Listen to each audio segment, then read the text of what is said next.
Hi, everyone. It's Joe Veneri, the host of Fit Insider, the show where I talk with the entrepreneurs, executives, and investors who are redefining the business of fitness and wellness. Today, I'm joined by Mark Gainey. Mark is the co-founder and executive chairman of Strava, a global community of athletes with more than 50 million members. In today's episode, we discuss Strava's business model, including freemium access and paid subscriptions, the company's focus on putting the athletes first, and Mark's plan to make Strava a multi-generational company. Let's get into it. Hi, Mark. Welcome to Fit Insider. Thanks for joining us. Joe, it's a pleasure. Thanks for having me. Excited to chat today. And I think, a lot of people will be familiar with Strava. If they're not users, they certainly heard of the company. But for anybody who doesn't know, can you just give us the 60-second description?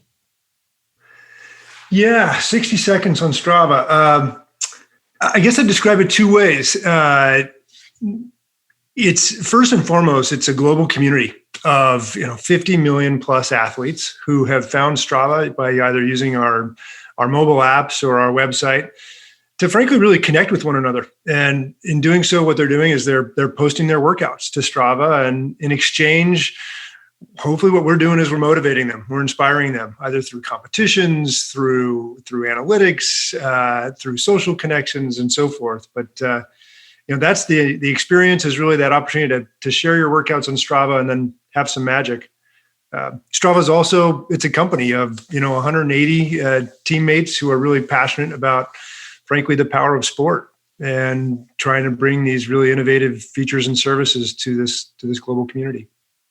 Absolutely. There's a couple things in there that we'll look to dig a little bit more into. Certainly the aspect of community, also the social networking.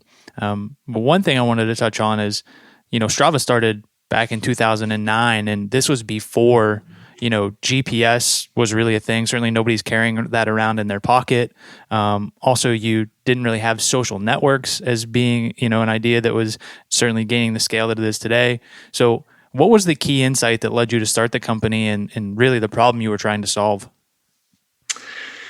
Yeah. So Joe, the honest answer is you actually have to go back even earlier than 2009. It's in fact, the prior century. And it goes back to when I met my business partner and co-founder, Michael Horvath. Fortunate enough to meet him when we were both on the crew team in college.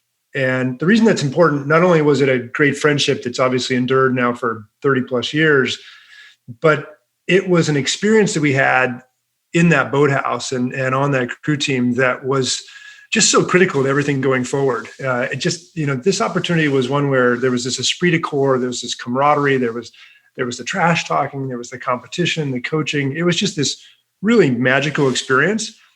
And the only problem was that we graduated and it disappeared. So as early as 1995, we literally have a business plan that we've showed the company a number of times, that we had a plan that was, we want to figure out a way to bring that boathouse experience to the masses. How would we use the internet to give back some of that magic that we had when we were part of a team and everything that came with that program? Now, we were a little early. 1995, it turned out that the idea maybe was sound, but the technology wasn't there. The idea of even sharing activities was not something people were going to do. So you're right. We actually built a very different company in that time period and had a lot of fun being entrepreneurs. And then if you fast forward to 2009, the same concept was needed. We realized we still wanted something that would motivate us and inspire us to get out and work out. And thankfully, things had changed enough. You're right. We didn't have the mobile phone and some of the ease of GPS, but there were some basic technologies. There were companies like Garmin and others that were giving athletes some tools that we could leverage. And so you're right. We started with a basic website that you could upload by connecting your cycling computer to your home computer, and away we went. A lot of that, when you think about the different companies, and certainly someone, I played sports in high school and college and then got into endurance sports, the idea of the community connecting, even today, across whether it's sports or whether it's all the way to boutique fitness, community is such a big part of that. Was that something that was kind of ingrained in how you developed not only the company, but the technology, or was that a byproduct of kind of creating this platform where people were able to share their workouts? Yeah, that's a great question, Joe. I think I would say it's probably more the latter. We always recognized just the value of the team component. So, and for instance, we saw that by bringing even just Michael and I together on the platform was a way of kind of holding ourselves both accountable and motivating one another. So it was always there in the background, but candidly, we've had a lot of people talk to us about, how do you go about building community? And what we always remind them is that when we started Strava, we had one customer. And we had to start with, how do you give value to that one person who's uploaded their workouts to Strava? So it was one person, one workout. How do we create that single player mode that is motivational enough, provides enough inspiration that they'll want to upload a second time and a third time and a fourth time? And so Strava's always tried to strike this balance, I think sometimes better than others, of understanding what it is to be in single player mode, how to create that experience for somebody who just frankly wants maybe even just a very private experience on Strava, yet at the same time realizing that so much of the benefit and so much of where that accountability and motivation comes from is when you connect with your friends or, frankly, other like-minded individuals who have decided that fitness and sports are going to be part of their life. So we've kind of balanced between the two, and it's worked out pretty well. Yeah, kind of peeling that layer back when you think about it, when you look at, and of course, in doing research for this and having used Strava, it's called a social network for fitness.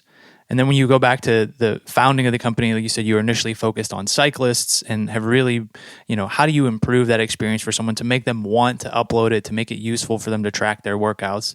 So in balancing the social network with the kind of analytics of tracking for an athlete, how has that vision kind of changed over time? You talked about it. Sometimes you've done it, maybe better or worse, but has that impacted the decision-making certainly to this point and going? Yeah, it's interesting. You brought up sort of this whole phrase, social network for athletes, and it's something that we've heard for years from many of our members, and frankly, we've even gravitated towards it at times. I guess what I would say, the social aspects of Strava they're critical. There's no question that they're a magic part of the experience, and probably is what really sets us apart from a lot of your standard just kind of activity trackers out there. So that component has continued to be more important, understanding the way in which we can connect folks, but in an authentic sports-like way. So what I mean by that is we're not trying to replicate Facebook for athletes. That makes no sense. But if there are ways in which athletes need to connect, whether it's for competitive purposes or just being able to meet up more effectively or, to share stories so that, they keep each other inspired, that has absolutely become a more and more important part of the Strava experience. And you're right. What we try to do is we sort of see expansion in Strava on three fronts. We have expansion across activity types and sports and so forth. And so we've had to balance there. We've had this expansion across geographies. We're now in 195 countries. So we're truly worldwide, and sort of understanding the nuances. Somebody who's a mountain biker in Brazil is probably having a very different experience from someone who's a trail runner in Switzerland. So how do we sort of figure out that nuance? And then there's different types of athletes that we've learned over the years. As you suggested, not just because of the sport they participate in, but even why they participate in sport. Some are hyper competitive and live for the thrill of the chase, and others are really there because it's about self-improvement and just sense of well-being. So it's a constant sort of art to figure out sort of where we focus our attention and just make sure we don't lose someone along the way. Yeah, it's certainly interesting. And that approach, Strava, I think more than a lot of other companies has had patience in how it's gone about, evolving, initially focused on cyclists, then expanding into running. Even initially, I know 2 separate apps because, you didn't necessarily think that a cyclist would want to use the same kind of platform as a runner. And now, as it's continued to grow, as you mentioned, worldwide, how do you think of who that target audience is now, and how do you reach them? Yeah. 2 ways I'd approach that question. Our target audience in many ways has not changed. Like, we know how important it is to stay committed to those people who found us even 10 years ago. And you're right, we started supporting cyclists, not because Michael and I were necessarily cyclists by definition, but just we saw a go-to-market strategy there that made a lot of sense. They weren't being served effectively. And we had this thesis just as entrepreneurs that there's a pretty sound strategy around this idea of going an inch wide and a mile deep and just being very focused. And our thought process was if we could do that well and establish sort of a leadership position there, we would earn the credibility to then look at expansion. If you fast forward to today, I think we've learned two things. One is it turns out very few athletes out there are single sport maniacal. That's the only thing they do. We all tend to be multi-sport athletes. We all tend to sort of do different things, either depending on the season, depending on injury, depending on just mood. And so while I love to go and run the trails in my backyard, I also love to go mountain bike with my kids. And in the winter, I love to ski. And so it was a natural way for us to support our existing athletes, but think about expansion. And then the other way that we've come about it, in terms of answering your specific question, we probably think less about any specific sport that we're trying to support today, but it's more, I'd almost call it attitude. We are focused on what we call our invested athlete. That person who's decided that sports and fitness is going to be an important part of their life. And if we can support them in their journey, wherever they are, whether they're frankly attempting their first 5K in their local fun run or they're going for an Olympic gold medal, that seems to have worked really well. So still very targeted. It's the invested athlete across these various sports. Cycling and running are still our core areas. But I think today, gosh, we support somewhere between 35 and 40 different activities. And we'll continue to just do that if our existing athletes need it, if that makes sense. Oh, it definitely does. And I think that piece around the invested athlete is kind of a nice segue even into looking at Strava's business model. Because when you go back and, again, having had some experience with triathlon and cycling, and, I know just how much money goes into that and how much, those athletes are willing to invest in anything that will help them get even a tenth of a second faster. So you can imagine how Strava will be appealing to them. And when you get other folks, you start to think about, Strava has that freemium business model, but increasingly moving towards subscription. How much of that, the invested athlete has played into the subscription, but also moving more into that as you provide more and more features for them? Yeah, it's a big part. It's an important part.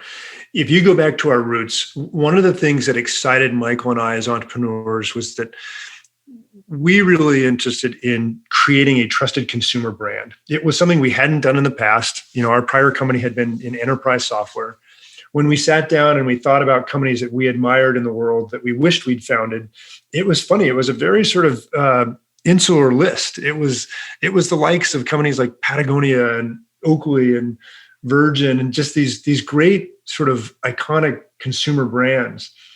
And so from day one, we had this thesis that let's go build a product that athletes, it's indispensable for them, that athletes will love. And let's see if we can build a business model where they love it enough that they'll pay for it. So if you go back to our earliest days, we've always had what you described. We had the freemium business model, which was you could use some component of Strava for free forever, or you could upgrade. And that's always been a part of Strava. But you're right. Over the last 10 years, we've experimented across, a handful of different business models, everything from e-commerce to even some forms of sort of advertisement within the feed. And what we've learned over time is that we're at our best when we're focused on a single customer. If we start to do ads, now all of a sudden we're having to worry about advertisers. If we're doing e-commerce, we're thinking about retailers and others that are providing goods. But when we just focus on the athlete experience and really think about how we improve that and create this subscription upgrade, we're still freemium today, so you can still use Strava for free. But our mission is to create that paid experience that's just so valuable that it becomes indispensable. It's a critical part of our athletes, our customers' life. And that's served us well. And you're right, that's where we've kind of doubled down here, even in recent months, making that commitment to that business model and to those customers who are investing in us. If you could you even pull back the curtain a little bit on that? I know when you think about running a startup and having, raised money and being accountable not only to investors, but growth and benchmarks, from the outside looking in, certainly I think Strava has done an amazing job of building the brand and community. The people that love it, and they, it seems like they will forever. But internally, there's got to be those hard conversations about, whether it's reaching user milestones, reaching revenue milestones, figuring out a path to profitability. What was it like to have those conversations kind of internally, among the leadership team and also among the broader team with like, hey, here's where we need to find our path forward? Yeah. Many conversations over, a 10 plus year period. Some are more energetic than others. I think we're really fortunate. I'll start with our investor base. Strava, we originally self-funded. Michael and I funded for the first couple of years. And then when we really began to see that there was, frankly, a significant opportunity in front of us, arguably larger than we had even initially anticipated, we made the decision to raise some outside capital and bring investors in who could help us realize this vision, this dream around this trusted consumer brand. But we were also conscious of who we brought in. So while we've raised about 70 million to date over the course of 4 or 5 rounds. And if you look at our investors, we're really fortunate. It's our largest shareholders they're long-term in their thinking. They're either family offices or they're value investors. It's less about how quickly can we flip this, and it's all about, are we creating value? And those were important conversations even before they became investors in the company. So it's not to say that they don't hold us to a very high standard and that they expect us to execute and build a company of value, but we're not caught in this trap of, how quickly are you going to sell the company, or, why haven't we seen liquidity tomorrow? That being said, look, beyond just our investors, everybody in the company, all 180 employees are shareholders. And, we know it's important to build a company of value here, to think about sort of long-term success, profitability, growth, liquidity. These are all things that are top of mind. And so that's, even in recent months, the conversations really have been around how do we put Strava in a position where it's in a position of strength. And that's really 2 things, profitability and growth. We want to put ourselves in those 2 places so that we control our destiny. We may raise capital in the future, but we want to do it from a position of strength because we see an opportunity, not because we need the capital, if that makes sense. Absolutely. And there's something that's refreshing in that, to hear that the patience in which you've approached it, the conversations they're happening with your investors, to know, this isn't something, a lot of what's talked about now and you see with different startups is just this race, and oftentimes things come off the rails, where Strava, I think what you guys initially said was that you looked at iconic brands and said, we want this to be something that lasts and it's generational. How have you navigated that, just in thinking about, even in other conversations I've heard you mention Nike and other brands that you look at as, aspiring to be. How did that inform your decision making? How important is that, even to the decisions that are being made day to day?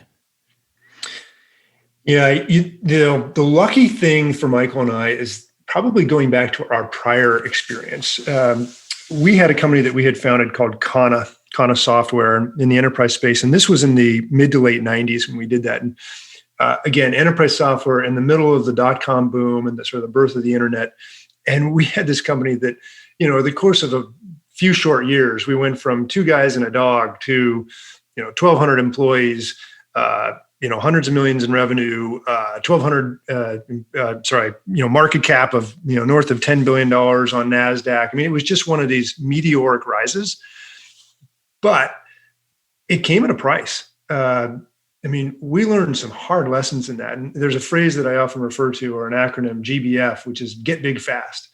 And we sort of followed that path. And in some ways we had to. The competitive landscape was such that if we didn't grab market share during that time period, we were at real risk of not surviving as a company.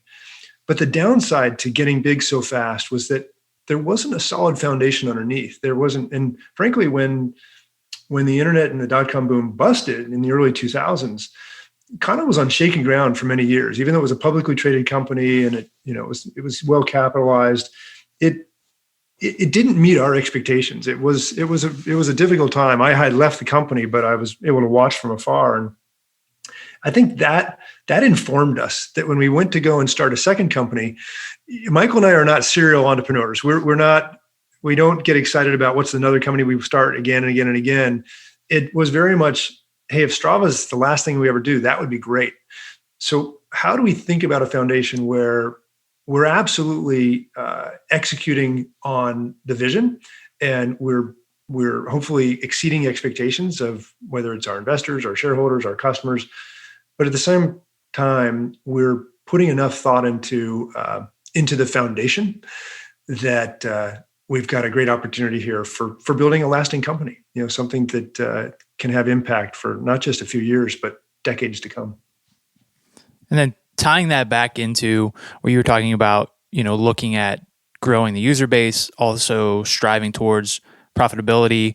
Recently, you moved some features behind a paywall within the community. Of course, you have people that are pushing back on that, feeling, surprised by it, or wanting some of those features back, maybe not willing to pay for it.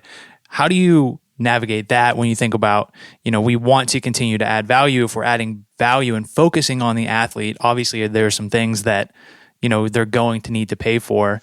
One of the things that comes up when you're, looking at Strava and the community, it's that, the free offering is just too good. And so obviously that's going to create a problem when you start to move some of that stuff behind a paywall. So how did you manage that response and just, justify it to the users? Yeah. So you're referring to, we made an announcement in mid-May, had a lot baked in there. A lot of the announcement was just around sort of this renewed commitment to the business model, to the fundamental business model around freemium. And so we stated a few things, right? We stated our commitment that free is going to remain there. And despite what a lot of people said online and Twitter sphere and so forth, we didn't drastically change free. We moved a handful of features that were important. Probably the best example, the one that got a lot of press, was we moved what were called segment leaderboards. We didn't move all the segment experience across the paywall, but we moved leaderboards for a number of reasons. We saw, frankly, just looking at the complexity of leaderboards and how they operate and the cost associated with it, significant. It's hard to describe until someone's inside the company and can see it, but we have millions of these things that we're trying to manage, and anytime someone uploads. And so it's an investment inside the business. And it's a feature that's unique to Strava. And when we looked at the business model, we really did two things over the last few months. One was, with this rededication to freemium, we spent an enormous amount of time just thinking about, all right, how do we improve that subscriber side of the experience? And if you look, everybody wants to talk about the features we moved, but we also added 50 plus improvements to Strava over the last 3 months.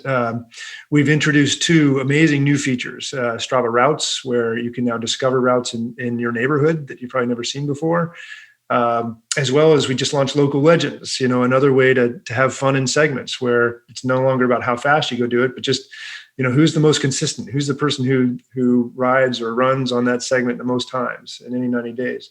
So we've tried to find a balance, but we really did want to come back to our community. And while we will always support free, we wanted them to understand that if you're a subscriber, it's just going to get better and better and better over the coming months and years. And for $5 a month, we want to believe that that's a great value. It's a no-brainer. But we're not forcing anybody to pay. You can still use free. We're hopeful that over time you're going to be excited about what we're doing on that side of the paywall. Yeah, it has to make sense from the business perspective to keep it going. I think, the $5 a month certainly makes sense there. The other piece, besides the, obviously building the subscription and working towards profitability, is growth and continuing to grow the platform. I think at one point in this, you can correct me if I'm wrong, but, Strava's adding 1 million members a month. Is that still accurate? Yeah. No, it's at least that at this point. probably higher. But no, the growth, continue to watch the growth in the community, which has been fantastic. And then I guess my question is, what do you attribute that to? It doesn't strike me as, some growth hack that's happening behind the scenes, especially getting to the point where, a significant, if not a majority, the user base is international. Just how is the growth, that drastic, and how do you think about continuing to move that forward? Yeah, Joe, it's funny. You mentioned the growth hacking. Over our 10 years, we've probably tried every other different way in which you could to think about having a positive impact on growth. And yet where we always come back is a very simple answer, which is our best growth is word of mouth.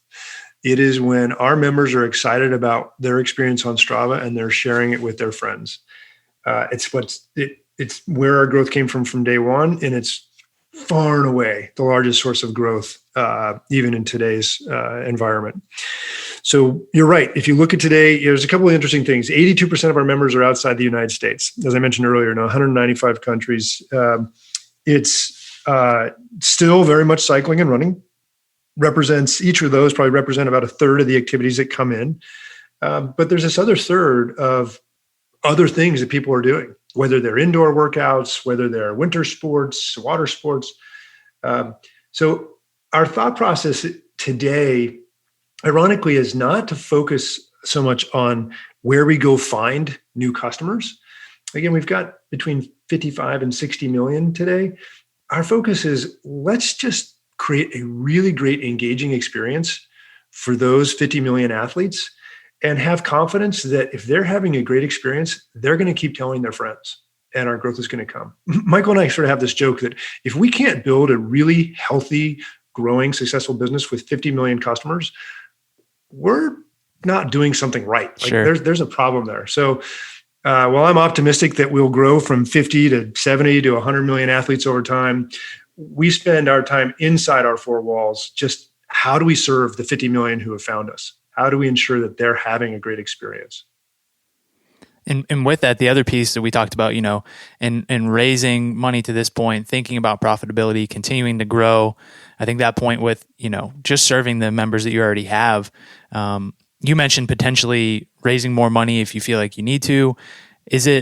Have you defined, is the goal to get to profitability and build something that's sustainable in the long term? Are you looking to exit at some point as an IPO in the future? How do you think about, that long-term vision?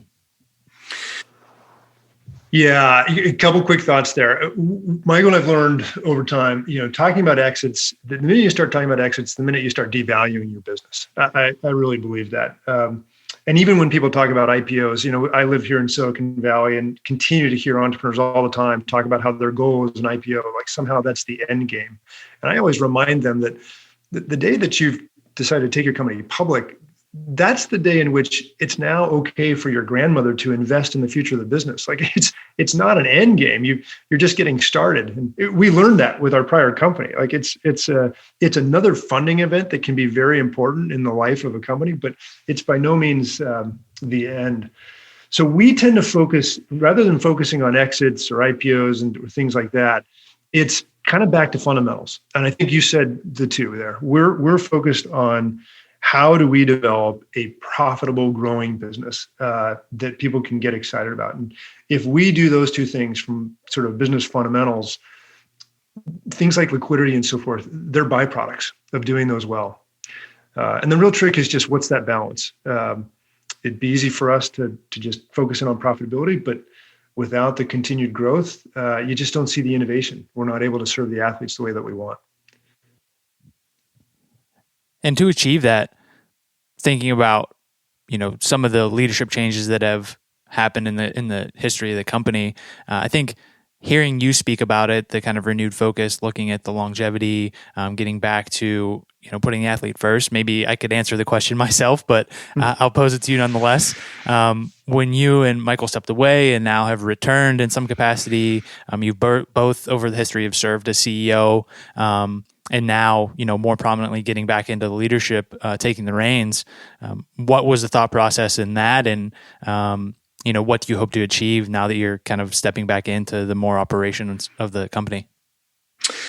Oh yeah, big question, lots of parts. So quick history, you're right. Over the course of our 10, 11 years history, Michael and I, we often joke we're pretty good at playing tag with the CEO role. If you go back to the earliest days, I started in that role. It made sense. I was out here in Silicon Valley. Michael was on the East Coast, but we were trying to build a software company. So, and I'd run Kana before, so it just made sense for me to take on that role. And then, stuff happens, right? And I had a family medical issue that came up that really required my full-time attention. And I was really grateful to Michael. He stepped in early 2010 and began leading the company and did it very successfully for 4 years. An ironic twist of fate, in late 2013, we learned that Michael's wife at the time, Anna, had been diagnosed with cancer. And ironically, in some ways, I was able to come back and do for him what he had done for me. And so I ran the company from 2014 through the middle of 2017. At that time, you're right, we brought a new CEO in. There was really an opportunity that we were hoping for, which was a succession plan there, because in some respects, my situation personally hadn't changed. Single dad with twin boys, and just very focused on maintaining that balance and realizing that it was difficult for me to fulfill the role of CEO in the way that I wanted to, and simultaneously be there for my family. And so the board was very supportive. We did a long search, and we hired a gentleman named James Quarles. And frankly, I want to give him a lot of credit. The 2+ years that he was involved in the business, executed across a couple really important fronts. And he brought tremendous growth. We saw tremendous growth during that time. And he helped build just a really great team, people that are still there at Strava today. If there was a change that happened, you're alluding to the fact Michael and I came back late last year.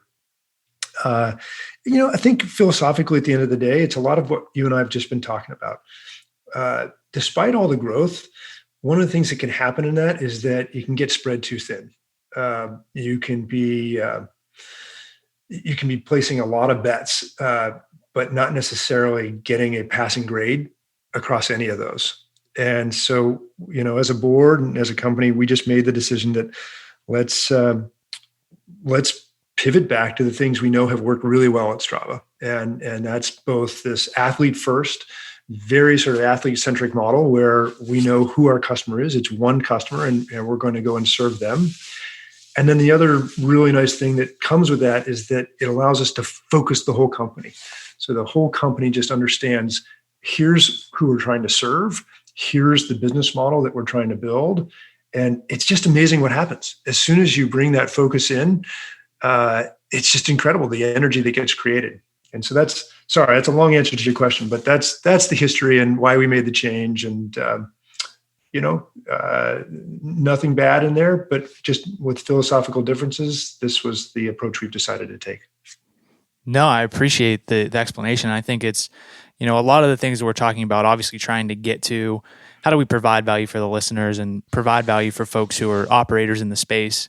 And obviously the questions that are geared towards doing that. But then I think the undertones almost in the kind of in the background of what you're talking about are like the real takeaways, which are obviously a space that you're incredibly passionate about, focusing on how do we serve the end consumer, and if we can provide value for them, ultimately we think we'll be successful. How do we have patience and sticking to what the plan we laid and coming back to that.